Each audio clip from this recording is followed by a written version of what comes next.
There's a story told about a businessman who went to pick up his car in the parking garage, which he had done for many, many years. But this time, there was a card on the windshield. It was Christmas season, and the card said, "Merry Christmas from the attendants at the parking garage." And there was an envelope. Well, since he parked his own car and picked it up himself, he didn't feel that there was any need to give a tip, even a Christmas tip. However, someone else felt a little different, because the next week there was another card, and this one said, "Merry Christmas from the attendants in the parking garage, second notice."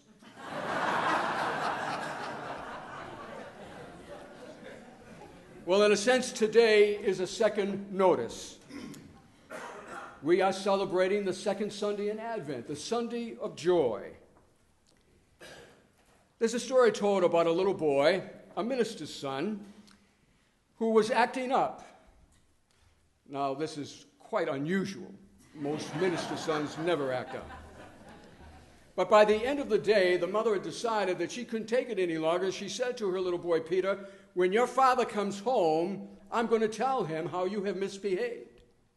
And so the father came home, and sure enough, he was told. And he was a little upset at little Peter. And so he decided that he was going to lecture his son. But first of all, he was thinking through what he was going to say. And he came up with all kinds of theological verbiage that he would use, and also some biblical warnings that he would apply. And so he began by saying, "Peter, why did God make you?" And Peter said, "Why, Dad, God made me to laugh." With that, the father was just as dumbfounded as you are right now. He didn't know whether to laugh, to cry, whatever, but to make a long story short, the lecture ended. My friends, Christmas is a time to laugh. It is a time of joy. We sing joy to the world. But why? Because Christmas proclaims, "I bring you good news of a great joy which shall come to all the people." It's as simple as that. Good news of a great joy. Do I have to tell you that we need to hear good news today? But I don't have to tell you that we've needed to hear good news every day, of all times, of all centuries. Certainly the people in Jesus' time needed to hear good news. You know, there's something about human history in that so often it repeats itself. But we need to be reminded time and time again that in the message of Jesus and in the coming of Jesus, we do have the good news that can sustain us and help us to grow and make our world better. We come and celebrate Christmas to affirm the goodness of life and the goodness of God, to see that life is to be heard and not just sounded, to be felt and not just touched, to be seen and not just looked at, to be enjoyed and not just endured. Barbara Kerr wrote a book entitled 14,000 Things to be Happy About. I've gone through about 12 of them. It was one of those books that I bought to read after I retired. That was 8 years ago. But in the ones that I have read, I think that they are apropos, like A Rug Under Bare Feet, A Music Box, A Baby's First Tooth, Jelly Beans, Paper Bags, Friendship, and yes, even Snowflakes. There was a song that became very popular many years ago entitled, "Where Are the Clowns?" You remember it? Where are the clowns? Where is the humor that many of us grew up with? I'm not speaking about the satire of today.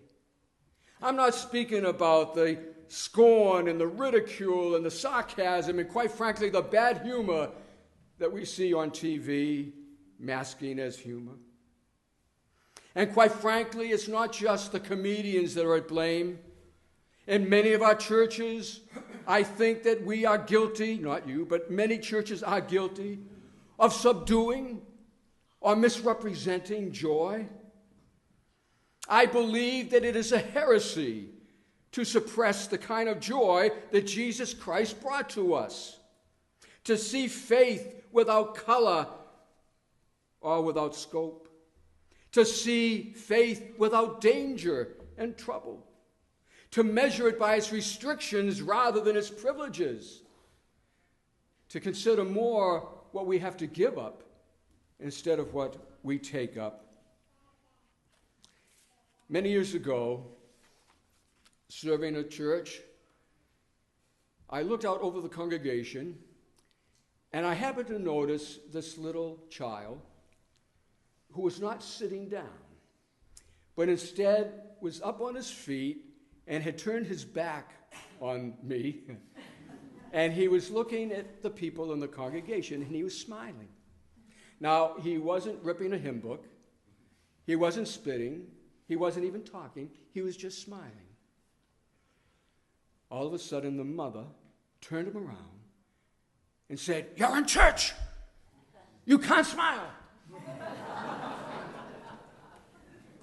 And then she gave him a little spat on his rear end, and he had tears coming down his eyes, and she said, "Now that's better." And I thought, wow, what is that child going to grow up believing about the church?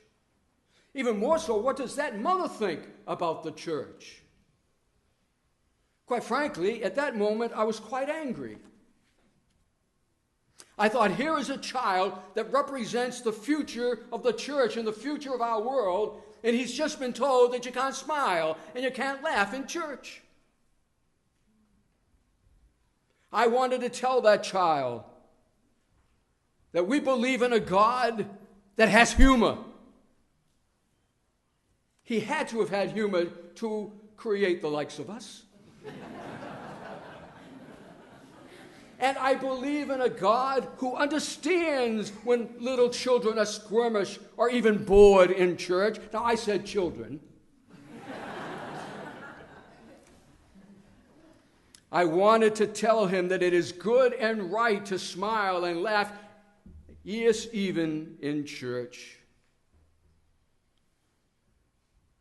Here is a mother sitting next to the hope of the world.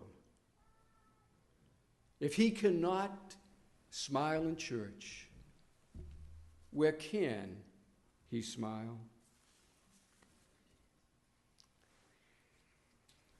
When I began my ministry many years ago, I appreciated all the help I could get. And years later, as I look back on some of the sermons that I preached, I not only ask God to forgive me, but also the people. And one of the things that kind of caused me to grow a little in wisdom was a story that I heard about a young minister, like myself, fresh out of seminary, that was assigned to a typical little country church. Now, the people in that church understood that their assignment was to try and round off the rough edges of this embryonic preacher so that they could prepare him for bigger and better churches. Well, this particular young preacher tested the congregation. And in that church was a Grandma Davidson. Now, every church I've served has at least one Grandma Davidson.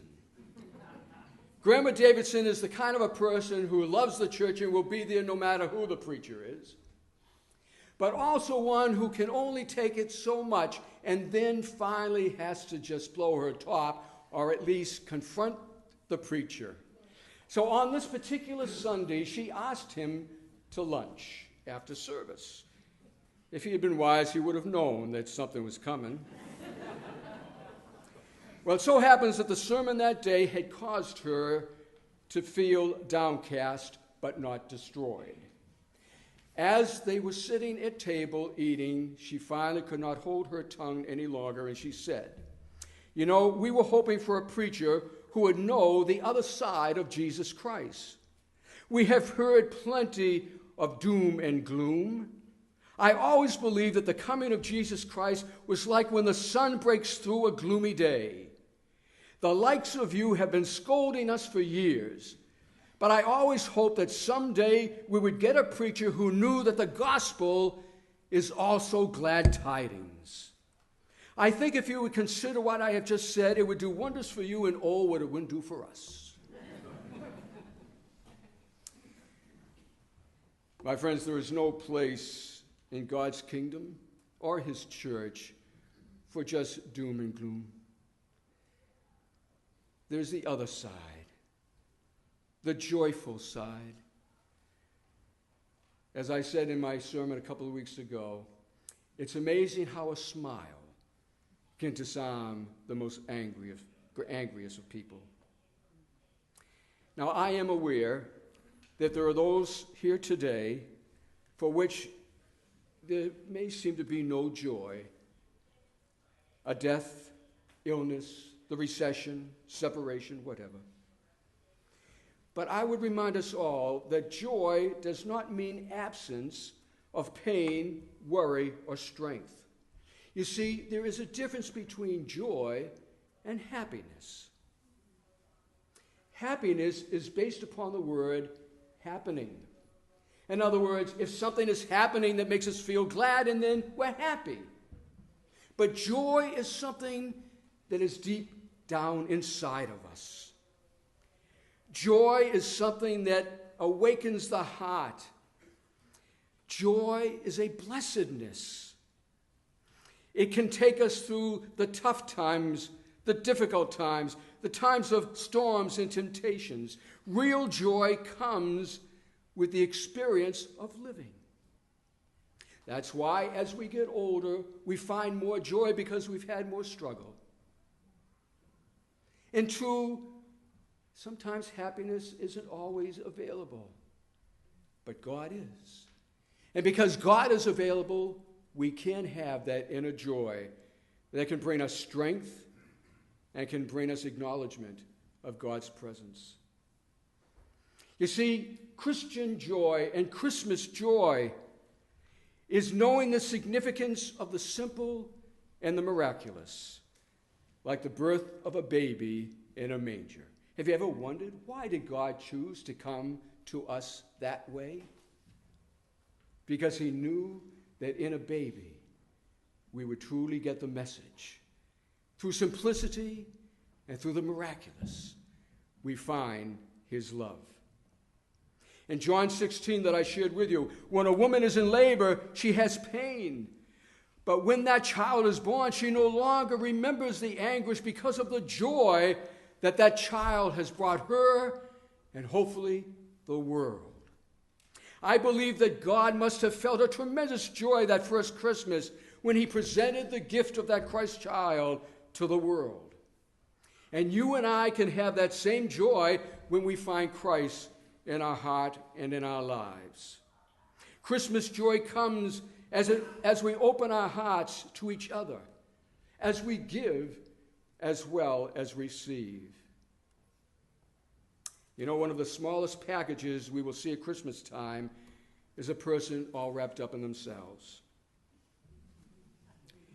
We need to find that child within us that will cause us to say, wow, that will cause us to have that sense of awe and mystery that is such a real part of the season of the year, part of the surprises of God. And so I would hope that all of us would live through these days of Advent and Christmas with a sense of joy, a sense of the wow. In closing, I share with you a story that Robert Fulgrim reminds us of.